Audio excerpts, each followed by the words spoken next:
D23 had new ToonTown models. Did you catch everything? Tianas Bayou Adventure model looks the same, right? Not exactly. We took a deep look at all the models and have some fun observations for you coming up next on Fresh Baked.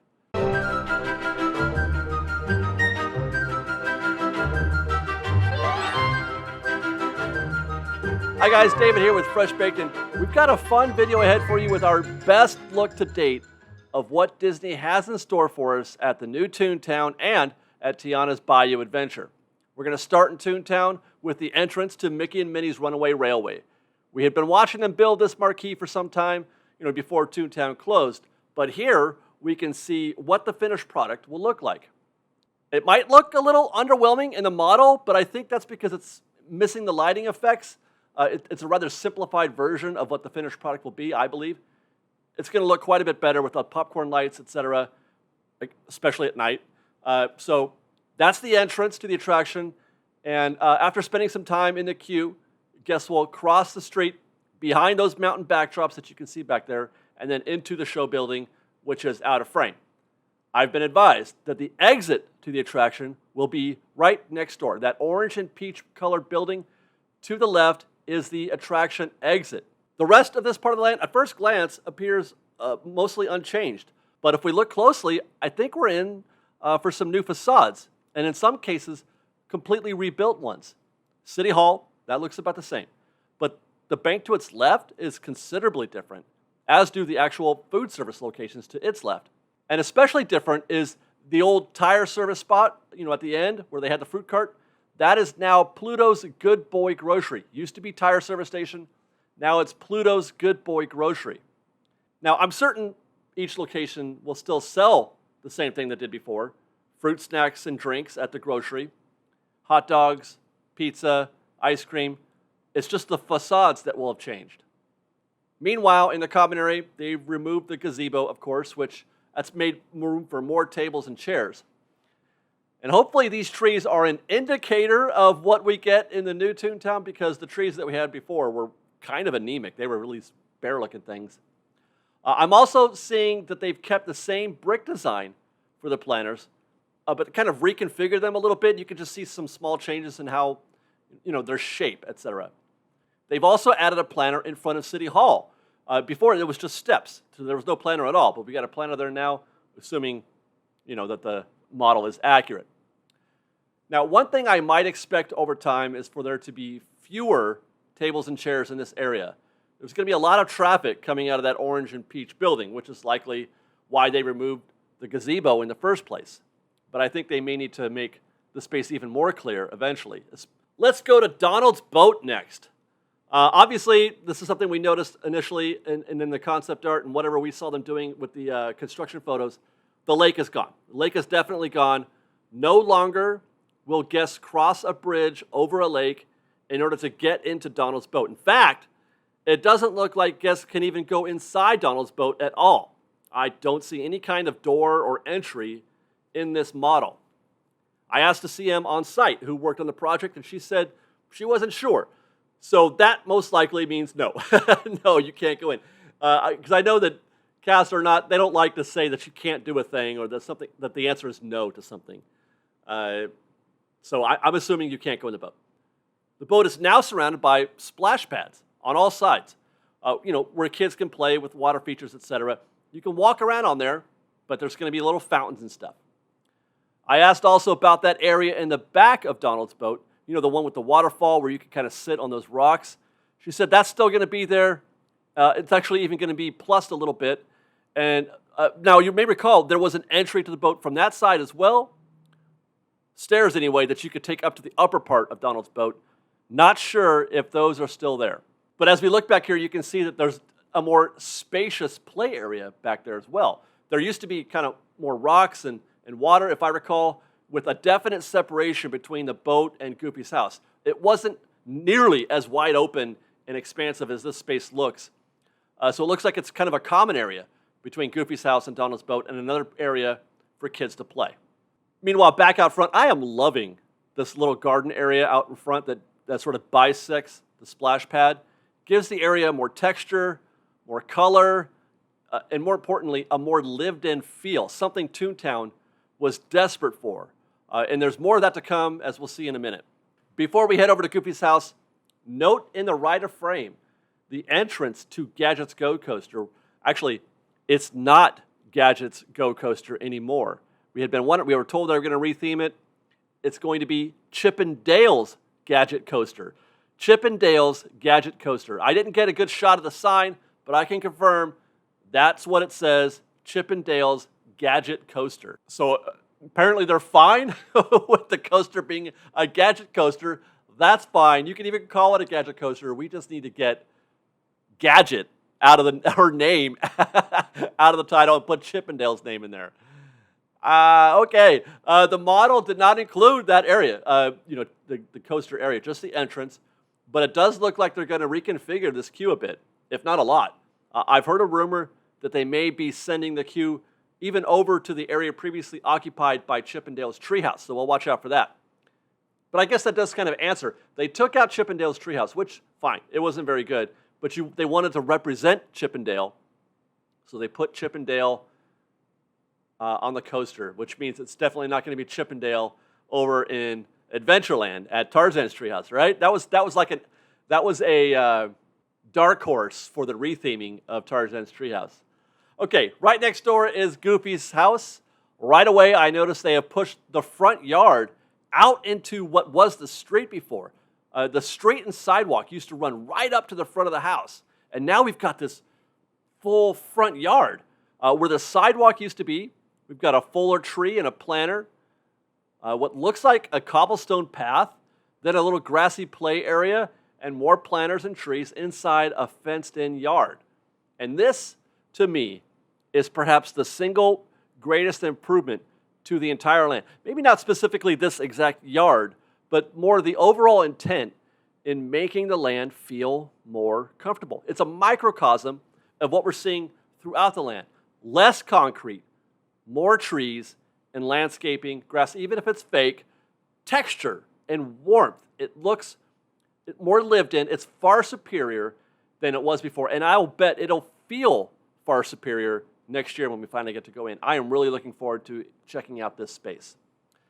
Over to the left of the house, where again there used to be a sidewalk, there is now another fenced-in yard with more landscaping and trees. All, by the way, inside the newly named Goofy's How to Play yard, which I assume is a reference to those classic Goofy how-to cartoons from back in the day, which I have some on DVD somewhere. Super fun. So Goofy is going to teach us all how to play. I love it. I'm loving, again, the cobblestone path. I'm loving this little bridge. Those kids that are playing in an area that's interactive, stepping on or otherwise interacting with some of the features, and they're going to create fun sounds. Kind of like, I'm sure, the old Mickey's Fountain, where you could step on the plates and you would hear the fun sounds. You've got some benches in there for parents to sit and let their kids run around. Back under that, that blue covered area there, those are slides for little kids. Looks fun. There's, I think, 3 of them back there. One thing that was not seen in the original concept art, but one you can definitely see now, is a brand new play area in the back. This space is about where the far back left section of Goofy's backyard was, plus maybe a little bit of Toon Park, where that used to be. And they've also pushed into the berm a bit. The area that, that at the back of Goofy's backyard, there was like ivy and the Lundquist pumpkin. They've pushed that area back a little bit. Not completely, not fully. There's still going to be a barrier between ToonTown and the train.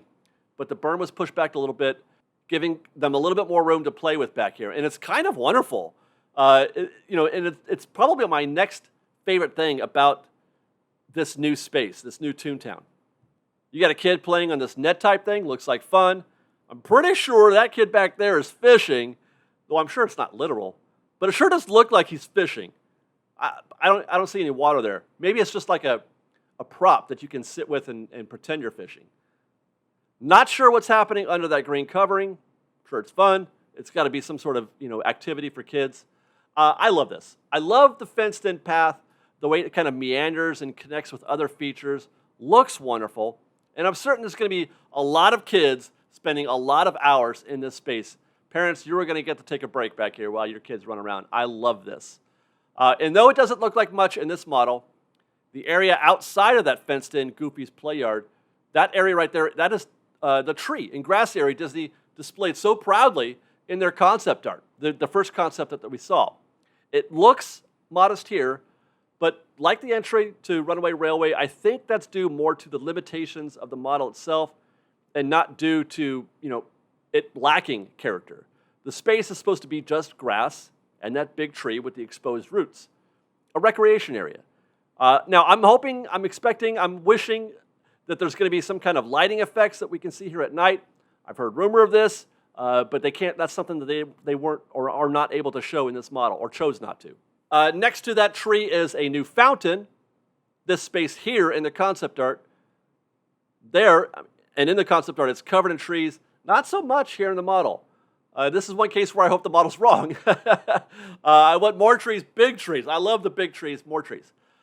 Based on what we've seen in the construction photos, I'm hoping for something extra in this space as well.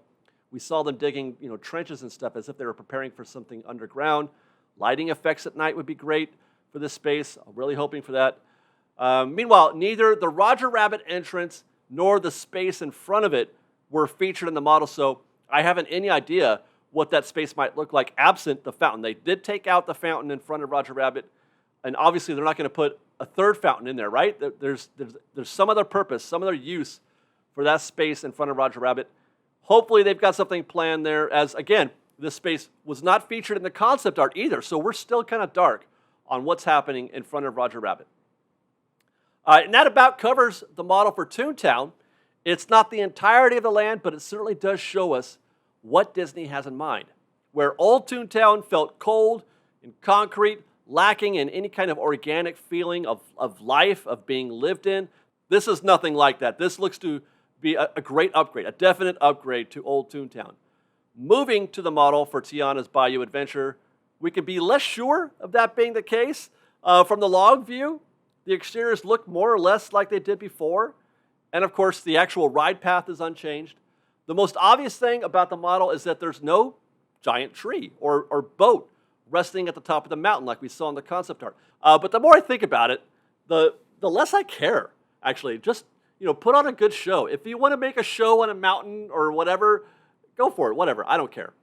Actually, by the way, I should say from D23, we have in fact learned that this is not strictly speaking a mountain. It's a salt mine. Same difference though? I don't know. Anyway, not sure if the removal of that feature is a budget cut or perhaps due to a technical issue related to whether or not the existing mountain structure could support perhaps a newly added large tree and boat. Is Disney maybe trying to avoid another situation like the Yeti at Expedition Everest, where the relationship between the Yeti and the actual mountain, the structure, is the problem? They can't turn the Yeti on or it would be a catastrophe for the entire attraction. Not that either the tree or the boat necessarily need to be moving, but it's just a thought. Maybe there's some sort of physical reason, technical reason why they can't do it. So it's a salt mine that Tiana owns, and apparently they're going to grow some crops around the mountain. Got it, check. Now, while the model doesn't look like much to the casual eye, I'm certain this is going to look great, again, in the evening with LED lights everywhere, as we saw in the animatic shown with the model. I had also observed that the top of the hill at the drop looked to be glowing inside, like there was some kind of rave going on up there. Now, my camera couldn't pick it up. I was using my phone at the time. But Tom Bricker at Disney Tourist Blog could. And he was able to get this amazing shot of the top of the hill. And there's actually a reason why it's glowing there. Those are bottles hanging from the roof in a mixture of some kind of wonderful glowing colors and even more light behind. Apparently, this is Mama Odie getting into some of her voodoo up there. And that's hopefully a hint of what we might expect inside the mountain. We've also heard from Imagineers during the park panel that there will be extensive use of mist inside, using it as sort of a canvas on which to paint, World of Color-like, I assume. And then the only other thing that we learn about the show interiors is that there will be an otter playing a fiddle made from a tin can. And that's Disney. We love otters playing fiddles made from a tin can. Back outside, one major change to come is a rerouting of the extended exterior queue. They've moved the entrance to the queue to near what is now the Briar Patch. I'm not sure what it's going to be in the future. There's no name on the model. But that space that used to be the Fast Pass station, that is now going to be an extended, more defined exterior queue with switchbacks that they built in the area. And as a result, there's going to be no longer any guests queuing along the rail on that path from New Orleans Square. As you walk down that path, coming from New Orleans Square into Critter Country, no more guests queuing along that way. This space will be free of guests, and this entrance to the queue will be closed off. You can see it here in the model. That path will become a dead end. And then back at the entrance, they built this lovely little sign there for the entrance of a fenced-off area. And along the way, in the queue, there are these, I'm not sure what these are. They look like, I don't know, they could be plants or flowers inside of a box with like chicken wire or something. Interesting design choice. I kind of like that. I like anything that gives us something to look at while we're in the queue. As long as it's well-themed and well done, I'm all for it. But that's actually it for what we know for Tiana's Bayou Adventure. Hopefully we'll see more concept art. We haven't seen anything yet about what they're doing for the animatronics, even though we know they're doing something. My understanding, I've been told, it's not just new costumes for the animatronics, that they've got some new things in mind. Obviously, we've got the otter, but there's more to it than that. Let's hope so. And then again, I'm hoping for a lot of lighting effects, a lot of moody type stuff. Bayou, if you're not getting enough Bayou on the exterior, I do think we're going to get more Bayou on the interior. This whole thing is going to take about 1.5 years once they shut Splash Mountain down, which sounds like more than just a basic plain reskin. I think there's going to be more to this than just new costumes. And that's it. That's it for the models, guys. Exciting, right? That's our construction video for this week. We do have more construction stuff to talk about, though. Some things are happening in the park that we want to update you on, so stay tuned for that. Dying to get back into the parks and do another trip report for you guys. We're looking at that as well. But I hope you guys enjoyed this. Let us know your thoughts in the comments below. And then follow us on Instagram at _FreshBaked, on Twitter at FreshBakedDisney, that's fresh with no E, and on TikTok at FreshBakedDisney. And if you like our show and want to show you support, please do consider joining our Patreon campaign at patreon.com/freshbaked. Otherwise, we love you guys very much. Be safe out there. Be kind to one another. Fresh Baked.